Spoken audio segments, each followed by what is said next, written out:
Assalamualaikum warahmatullahi wabarakatuh. Perkenalkan, saya Andini Seningsi dengan NIM C2419005. Pada kesempatan kali ini, saya akan menjelaskan materi mengenai pengenalan praktikum laboratorium. Pengantar praktikum laboratorium. Berikut beberapa prosedur operasional baku atau POB yang harus dipatuhi selama melakukan praktikum di laboratorium. POB-nya yaitu mahasiswa harus membawa surat keterangan dan menyelesaikan administrasi. Jam kerja dimulai pukul 8.30 hingga 15.30 WIB. Harus menggunakan jas lab dan alas kaki yang bersih. Setelah selesai wajib membersihkan dan menyimpan kembali alat serta membuang limbah. Wajib menjaga kebersihan dan kenyamanan laboratorium. Berikut merupakan beberapa alat dan bahan yang biasanya digunakan selama praktikum di laboratorium. Yang pertama ada mikropipet yang berfungsi untuk mengambil larutan dengan volume tertentu. Selanjutnya ada timbangan digital yang berfungsi untuk mengukur bobot sampel atau bahan kimia. Cara menggunakan timbangan digital yaitu tekan O garing T, terus masukkan bahan yang akan ditimbang dan ditutup. Tunggu angka di layar stabil. Angkat dan bersihkan kembali. Setelah itu kalibrasi dengan menekan O garing T, dan yang terakhir pastikan keadaan bersih dan rapi. Alat selanjutnya ada vortex yang berfungsi untuk homogenisasi sampel atau larutan. Penggunaan vortex yaitu hubungkan ke arus listrik, tekan on, atur kecepatan dengan memutar tombolnya, letakkan sampel di piringan pemutar. Setelah penggunaan, kembalikan tombol ke posisi off. Yang terakhir, lepaskan penghubung arus listrik, pastikan keadaan bersih dan rapi. Alat selanjutnya adalah mini inkubator yang berfungsi untuk mengukur atau menjaga suhu di dalam inkubator.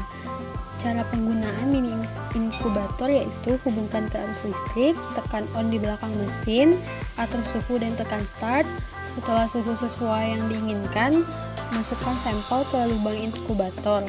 Selanjutnya, setelah penggunaan, ambil sampel dari mesin dan lepaskan penghubung arus listrik dan pastikan keadaan bersih dan rapi. Alat selanjutnya adalah hot plate stirrer. Cara menggunakannya yaitu hubungkan ke arus listrik, letakkan gelas kaca, putar tombol heat dan atur tingkat pemanasannya. Setelah penggunaan, putar tombol heat dan setir ke 0. Selanjutnya, lepaskan penghubung arus listrik dan pastikan keadaan bersih dan rapi.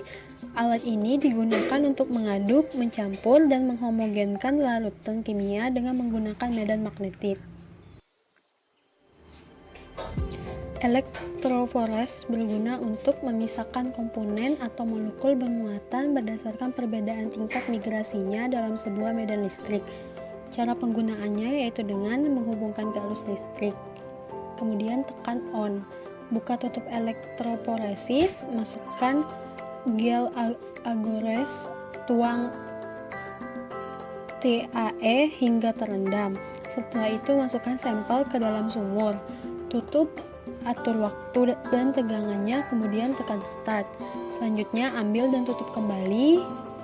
Setelah itu lepaskan penghubung arus listrik dan pastikan keadaan bersih dan rapi. Alat selanjutnya adalah UV fluorescent table. Alat ini berfungsi untuk visualisasi DNA maupun RNA pada gel agarosa. Cara penggunaannya yaitu dengan hubungkan ke arus listrik, buka kaca penutup dan letakkan gelas agarosa di meja UV, tutup dan tekan tombol on. Setelah penggunaan UV, kembalikan tombol ke posisi off. Kemudian buka dan ambil gel agarosa. Keringkan meja UV dengan tisu. Selanjutnya tutup dan lepaskan penghubung arus listrik, pastikan keadaan bersih dan rapi. Selanjutnya adalah PCR yang berfungsi untuk amplifikasi gen. Cara penggunaannya yaitu dengan hubungkan ke arus listrik, tekan on di belakang mesin. Selanjutnya pilih amplification, masukkan program. Buka tutup mesin dan letakkan sampel di dalam plate. Tutup kembali dan tekan start. Amplifikasi telah selesai ditandakan dengan bunyi, kemudian tekan finish. Ambil dan tutup kembali mesin PCR. Kemudian lepaskan penghubung arus listrik serta selalu pastikan keadaan bersih dan rapi. Selanjutnya ada microcentrifuge. Alat ini berfungsi untuk mengendapkan, memekatkan, dan memisahkan larutan dengan densitas yang berbeda, atau natan dan supernatan. Cara penggunaannya yaitu dengan hubungkan ke arus listrik, tekan on di belakang mesin, buka tutup mesin dan buka tutup plastik, masukkan larutan dalam tub, letakkan di kedua sisi dengan seimbang, tutup. Putar tombol pengatur kecepatan dan putar tombol pengatur waktu dan tekan untuk menyalakan mesin. Setelah penggunaan, ambil sampel, letakkan penghubung arus listrik, pastikan keadaan bersinar rapi.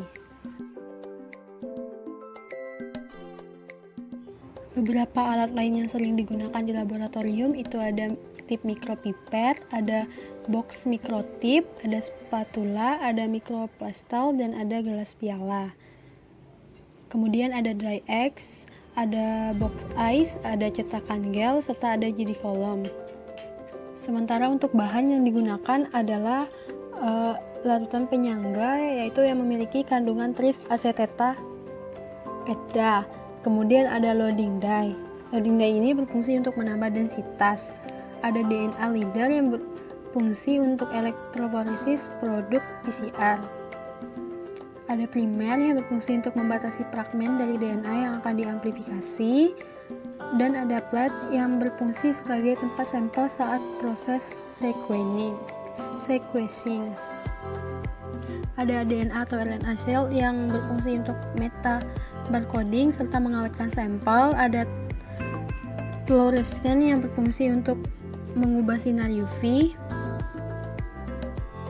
Ada GBT buffer yang untuk membantu proses penghancuran jaringan dan sel.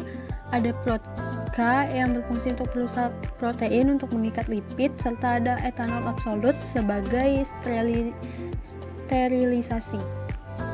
Tadi penyampaian materi mengenai pengenalan praktikum laboratorium dari saya. Apabila ada kesalahan, mohon dimaafkan. Wassalamualaikum warahmatullahi wabarakatuh.